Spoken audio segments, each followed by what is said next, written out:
or any other parents that were not able to get the link. So, Ms. Nash, we'll turn over to you.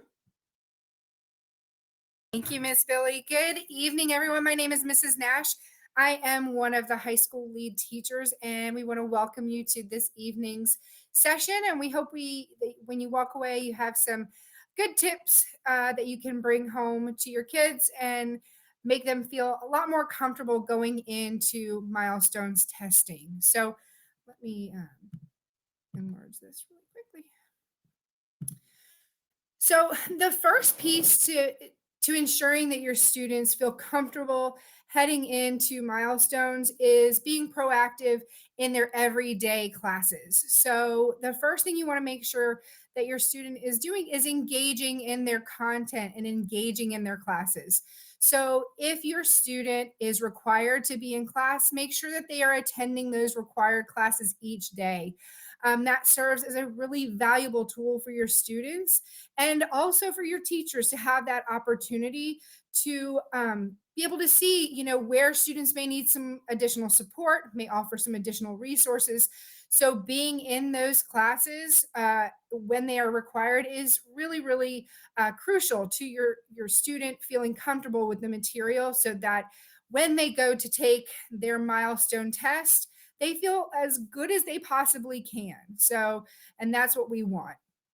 The next thing you want to do is to check to make sure that they're participating.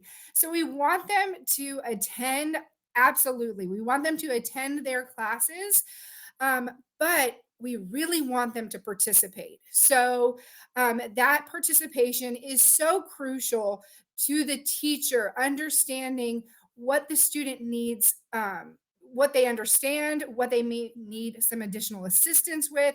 Maybe it can be a cue for the teacher that he or she may need to rephrase things in a different way.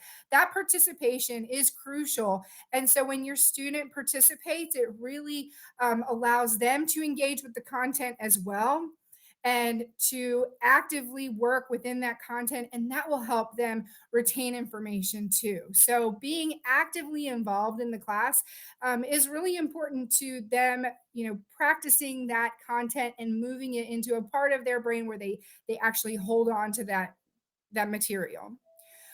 Encourage him your encourage your students to get involved with the polling tools. Our teachers offer a lot of opportunities for our students to participate and engage with them and with each other. It could be through polling tools, and we would encourage them to participate in those, to use the mic when offered that opportunity, to not be afraid to pick that mic up. The teachers want to hear from them, and it really helps the other students too to hear from their fellow classmates as well. Encourage them to use their chat to engage, and also if they want, jumping on that webcam and making that connection with their teacher and or classmates can really help with that engagement aspect. Encourage them to ask questions. This is so, so important. The teachers, we get as much information as we can from polling tools, from quizzes and tests and activities. But one of the things, they can't know what the students don't understand sometimes if they don't ask. And we don't want them to be afraid to ask their teachers questions. We absolutely want you to encourage your students to reach out to the teachers. They are there to help you and to help your students. And we want them to feel comfortable going to their teachers with those questions. So if there are questions, please encourage them to reach out to their teachers or arrange for a time to talk to the teacher. So even in Jigsaw, they don't have to ask questions publicly. They can send their teacher a private message. They can email them and ask them to set up, some time to meet with them in a green period or whatever may work for them so that they can get that extra help that they need. So the teachers are there for them. Please encourage them if they need that extra help. Another big piece is encouraging them to go through their grade books, especially for those EOC courses, and complete the missing work and remediate and request attempts on low scoring assignments if they're able to. Um, going through those activities, those assignments, and knowing that those assignments are, aligned to our standards, and our standards are what we're going to be tested on in those milestones. Having them complete those assignments is really, really important. And then if they didn't understand the assignment, that's a perfect example of when you go to the teacher and you ask for some additional help on that content, on that topic, so that when the student does go to milestones, they've had that extra instruction, they've had that time with their teacher to get the extra help on those, on those areas that they may have needed some additional assistance with. So the more that a student connects with their course, and they can do that by doing all of the things we just discussed, but the more that a student connects with the course, the more he or she is likely to do well on milestones. So please encourage your students to do all of these things in their classes so that they feel as comfortable as they possibly can when they walk into their testing room. So there's a link on the board that you should be able to click, but if not, we will post it in the chat box for you. This is a practice website that you can go to. This It's a practice assessment so your students can see what the milestones look like. Okay, so it's, you can go on there. It's very user friendly. They can access the site as little or as much as they like. It is not required, but it is absolutely beneficial for the students to get an understanding, a kind of lay of the land, understand what the screens look like, what the prompts look like, what the instructions look like, so that they don't see it for the first time when they go to test. Okay, so we really encourage our families and our students to log into this website as much as they want until they feel comfortable with that experience. So again, just making them feel comfortable with the things we can control, and this is one of the things we can, is just having them familiarize themselves with the testing format and the layout of the site. So I would definitely encourage you guys to have your kids take a look at this site and practice on it, um, so that they are familiar with those testing tools. So let's see. With that, I'm going to hand it over to Miss Billy. Much. And so on these next few slides, we're just going to give you a few resources that you can use to get study guides and ways to review for each of the EOC subjects. At the high school level, they have reduced the number of tests that students are required to take. Yay! And so there are now only 4 tests that students have to take at the high school level instead of 8. And those courses are American Literature, Algebra, Biology, and US History. If there's an 8th grade student that's taking physical science, they are requiring those 8th grade students to take physical science. But if you have a high schooler that is taking physical science, they do not have to take that as an EOC. Okay, so there is a link to that as well that I'm going to go ahead and pop in the chat box so that you guys have access to it. But these are the study guides and resources for those 4 exams. You'll be able to find all of those study guides on this website. All of this comes from the Georgia DOE. So not only do they push out the test, but they give us these awesome resources to use to help prepare ourselves for the test. And so this is a great thing to use to have your students go in and take a look at these resources, print them out, make sure that they go through them consistently, maybe go through half a page a day, but just to do that constant review. Don't try to cram at the last second. That's not helpful. And we know that that's not helpful. So they just have them review a few things for each content area every day. There are probably not very many students. I actually don't know of any students, but I don't know every student at the high school that is going to have to take all 4 of these EOCs. And so make sure that you pick the ones that are relevant to the courses that your student is taking, and you have them review those courses and those study guides leading up to testing, and not just the week before or the night before. Teachers are also doing lots of EOC prep work within their classes. So this goes right back hand in hand with what Mrs. Nash was saying earlier about making sure that your students are coming to class, that they are engaged in class, that they are participating, that they're asking their teachers questions, and that they're staying engaged with their grade book as well so that they know that they're getting the best from the content that's being delivered to them. USA Test Prep is another place where students have extra help. And so you can log into USA Test Prep by going through your Clever account. Students have access to this in Clever.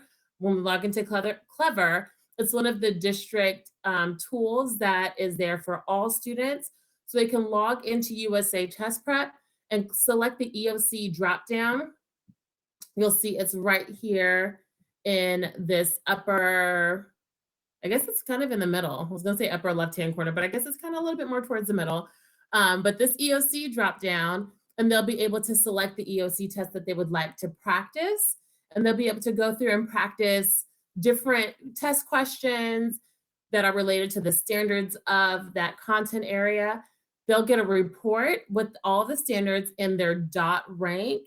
And so what that does is that shows them where they are as far as their level of mastery. So green dots mean that your student has achieved mastery for that particular standard. And we want to see lots of green dots. I know that there are several content areas that do the green dot challenge in their courses as well. So encourage your students to go on to USA Test Prep and try those green dots out. Yellow and pink, or yellow or pink, means that your student still needs a little bit of work in that particular area.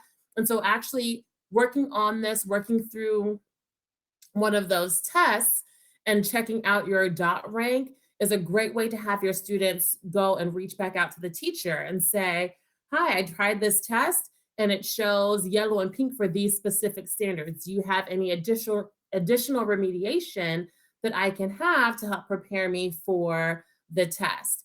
Teachers obviously have a huge bank of resources because that's what we do with our lives is we just collect lots and lots of resources for every single standard under the sun. And so your teacher will be able to provide your student with extra resources, extra study materials, anything they need in order to help prepare themselves for their end of course exam.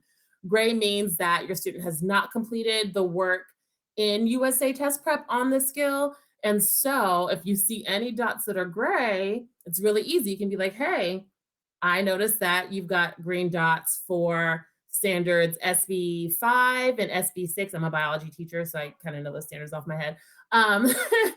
We see that you have standards or gray dots for those standards. I want you to go in and try those and see how you do. That way we can make sure that we're getting you exactly what you need to prepare yourself for the test moving forward. There are lots of different things that students can do within USA Test Prep as well, different things that they can try. There are videos, there's vocabulary, there are actual games and puzzles and crosswords that students can use to help solidify the vocabulary. We know that vocabulary is very crucial for a lot of our subject areas.